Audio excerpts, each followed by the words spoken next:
Hello students, welcome to this video. ପୂର୍ବରୁ ଆମେ ପଢ଼ିଥିଲେ ବିଭିନ୍ନ ପ୍ରକାର ଜୀବର ନାମ ଏବଂ ସେମାନେ ଖାଉଥିବା ଖାଦ୍ୟର ନାମ। ଆଜି ଆମେ ଏହି ଭିଡ଼ିଓରେ ପ୍ରାଣୀମାନଙ୍କର ବିଭାଗୀକରଣ କରିବା। ଆମେମାନେ ଜାଣିଛନ୍ତି ଯେ କିଛି ପ୍ରାଣୀ କେବଳ ପ୍ରାଣୀଜାତ ଖାଦ୍ୟ, ଆଉ କିଛି ପ୍ରାଣୀ କେବଳ ଉଦ୍ଭିଦଜାତ ଖାଦ୍ୟ ଓ ଅନ୍ୟ କେତେକ ପ୍ରାଣୀ ଉଭୟ ପ୍ରକାର ଖାଦ୍ୟ ଖାଇଥାନ୍ତି। ଖାଦ୍ୟ ଖାଇବାକୁ ଆଧାର କରି ପ୍ରାଣୀମାନଙ୍କୁ ତିନୋଟି ଶ୍ରେଣୀରେ ବିଭକ୍ତ କରାଯାଇଥାଏ। ଯେଉଁ ପ୍ରାଣୀମାନେ କେବଳ ଉଦ୍ଭିଦ ବା ଉଦ୍ଭିଦଜାତ ପଦାର୍ଥ ଖାଇଥାନ୍ତି ସେମାନଙ୍କୁ ଶାକାହାରୀ ପ୍ରାଣୀ କୁହାଯାଏ। ଉଦାହରଣ ଠେକୁଆ, ଗାଈ, ଛେଳି, ହାତୀ, ମେଣ୍ଢା ଇତ୍ୟାଦି।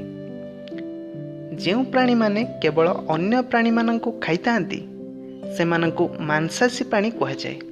ଉଦାହରଣ ସିଂହ, ବାଘ, ଗଧିଆ, ବିଲୁଆ, ଗୋଧି ଇତ୍ୟାଦି। ଯେଉଁ ପ୍ରାଣୀମାନେ ଉଭୟ ଉଦ୍ଭିଦ ଓ ପ୍ରାଣୀମାନଙ୍କୁ ଖାଇଥାନ୍ତି ସେମାନଙ୍କୁ ସର୍ବାହାରୀ ପ୍ରାଣୀ କୁହାଯାଏ। ଉଦାହରଣ କୁକୁର, ବିରାଡ଼ି, ଅସରପା, ମନୁଷ୍ୟ, କାଉ ଇତ୍ୟାଦି। ଏବେ ପୃଷ୍ଠା 3ରେ ଥିବା ସାରଣୀ 1.6କୁ ଦେଖ। ଏଠାରେ ପ୍ରାଣୀମାନଙ୍କର ବିଭାଗୀକରଣ କରାଯାଇଛି।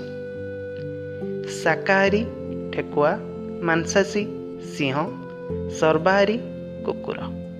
ଆଉ କିଛି ଶାକାହାରୀ, ମାଂସାଶୀ ଏବଂ ସର୍ବାହାରୀ ପ୍ରାଣୀମାନଙ୍କର ନାମ ଲେଖି ତୁମେମାନେ ଶୂନ୍ୟସ୍ଥାନଟିକୁ ପୂରଣ କରିଦେବ।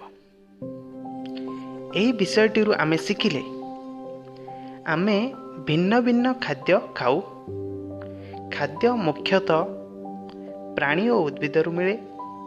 ବିଭିନ୍ନ ପ୍ରକାର ଖାଦ୍ୟ ପ୍ରସ୍ତୁତ କରିବା ପାଇଁ ଭିନ୍ନ ଭିନ୍ନ ଉପାଦାନ ଆବଶ୍ୟକ ହୋଇଥାଏ। ଖାଦ୍ୟ ଅଭ୍ୟାସ ଅନୁସାରେ ପ୍ରାଣୀମାନଙ୍କୁ ଶାକାହାରୀ, ମାଂସାଶୀ ଓ ସର୍ବାହାରୀ ଶ୍ରେଣୀରେ ବିଭକ୍ତ କରାଯାଇଥାଏ। କୌଣସି ଖାଦ୍ୟ ପ୍ରସ୍ତୁତ ପାଇଁ ଆବଶ୍ୟକ ଜିନିଷକୁ ସେହି ଖାଦ୍ୟର ଉପାଦାନ କୁହାଯାଏ। ମଣିଷ ସର୍ବାହାରୀ ଶ୍ରେଣୀର ଅଟେ। ଧନ୍ୟବାଦ।